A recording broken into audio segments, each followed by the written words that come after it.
Leftist blue states are losing political power as residents flee en masse.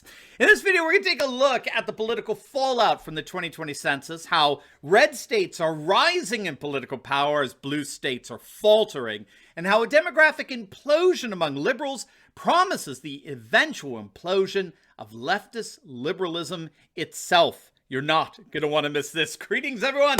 Dr. Steve here with you. Wonderful to be with you as always. We're here to give you each and every single day conservative hope in the midst of these trying and turbulent times. Happy to think better so you can feel better and provide for you a patriot path to freedom. So if you haven't already done so, you know what to do. Make sure to smack that bell and subscribe button. Before we begin, if you're looking for an encouraging and hopeful alternative to all the despair and nonsense that's spewed out on a daily basis from the leftist likes of CNN and MSNBC and the New York Times, you're going to find no better antidote than what's in the pages of my book, The Return of Christendom. Now, gang, don't take my word for it, though you should, but head on over to Amazon and check out all the reviews. There's over 260 of them, and you'll find how this book cuts through all the cynicism and despair that we so often feel living in this crazy globalist world. In page after page, I give you all the data, the statistics, and indicators that show nothing less than a new conservative Christian majority emerging, not just here in the United States, but even in Europe. And it's already transforming the world map into a more nationalist, populist, and traditionalist world. If you click on that link below, we are offering this gem for a limited time at 50% off. That's right, a 50% discount. So do not wait. This is a limited time offer. Click on that link, get your book at a super discount today, and arm yourself with the information you need to crush despondent fake news once and for all. All right, gang, let's dive right in here. You know, it's a beautiful day when you look at a left-wing rag like the Washington Post and you read how they have to report news that you know hurts. It really puts a spring in my step, I have to say, and that's because undeniable reality, every once in a while, undeniable reality gets forced on our mainstream media, and they have to take a break from their concocting their fabricated version of reality as woke wonderland and begin reporting what's actually taking place, which is the total opposite. So here it is from the Washington Post itself. Look at that headline. You know it hurt. New census numbers shift political power south to Republican strongholds. Yes! Thank you for publishing what we here on this channel have been saying for years now. The political and cultural trends are indeed moving steadily. Yes, more slowly than we often like, but they are indeed moving in the direction of the political right. The Post reports that Texas, Florida, and North Carolina, 3 states that voted twice for President Donald Trump, are set to gain a combined 4 seats in Congress in 2023 because of population growth, granting them collectively as many new votes in the Electoral College for the next presidential election as Democrat-leaning Hawaii has in total. So the Post is reporting that the electoral votes gained by these 3 states combine to make up for what would have been lost as radically liberal blue state of Hawaii. So it's pretty impressive stuff. In fact, Dan McLaughlin over at National Review, he does a really nice job of comparing the Electoral College total from the states that Bush won back in 2000 and 2004 to what that total would be today with these new Electoral College numbers. If you recall back in 2000, Bush won by a squeaker, right? 271 electoral votes to 266 of Gore. But just to give you a sense of how significant this power shift is towards the GOP from the 2020 census here, if that same election were held in, say, 2022, Bush would have won 289 electoral votes to Gore's 249.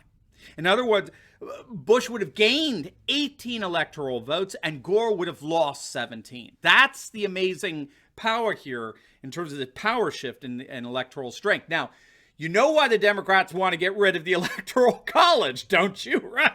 These blue states are literally disappearing demographically. This has been going on for some time now. We talked about this in our last video on the gruesome Newsom recall. But according to the U.S. Census, every year for the last 15 years, an average number of 100,000 Californians leave the state as over and against those who move in.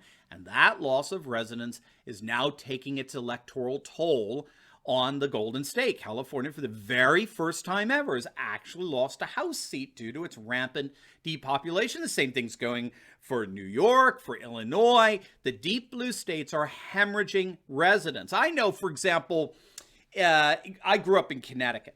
Okay, and Connecticut was losing residents left and right for the last 15 years as well. I saw it. I saw these major shopping areas in New Haven that were really vibrant when I was a kid. They're all boarded up now and closed, right? Well, over the last year, Connecticut's actually been gaining residents precisely because so many people are leaving neighboring New York. So the bluest of the blue are really falling here. And we're already seeing the political repercussions of this shift to the right in our demographics. According to a memo released by the National Republican Congressional Committee, voters in what are called ticket splitting districts. Okay, so this is where a Democrat congressional candidate was voted for while the district as a whole went for Trump. They found that Democrats in these districts were falling apart in terms of support. And so the Republicans should have a relatively easy time picking up seats in these ticket-splitting districts in 2022.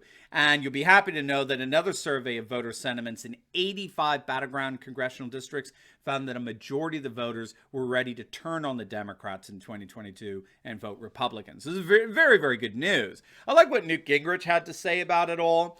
In the end, all these states have to do is blame their addiction to leftist liberal policies of high taxes, out-of-control bureaucracy, their unionized machine systems, and most especially their skyrocketing crime, which of course has been caused by these left-wing governors, mayors, and city councils deliberately abdicating their law enforcement responsibilities, all in the name of appeasing far-left Marxist advocates in BLM. But in many respects, I think there's something actually deeper going on here. I think that this is all part of a much broader pattern of why we're seeing this democratic demise and the rise of an increasingly conservative population here in the United States and indeed around the world. Now, just before we get into that, what do you think of this shirt, huh? You think this is cool? Well, we got plenty more where that came from. If you click on that link below, you can check out our awesome merch that celebrates the worldwide patriot movement that's rising up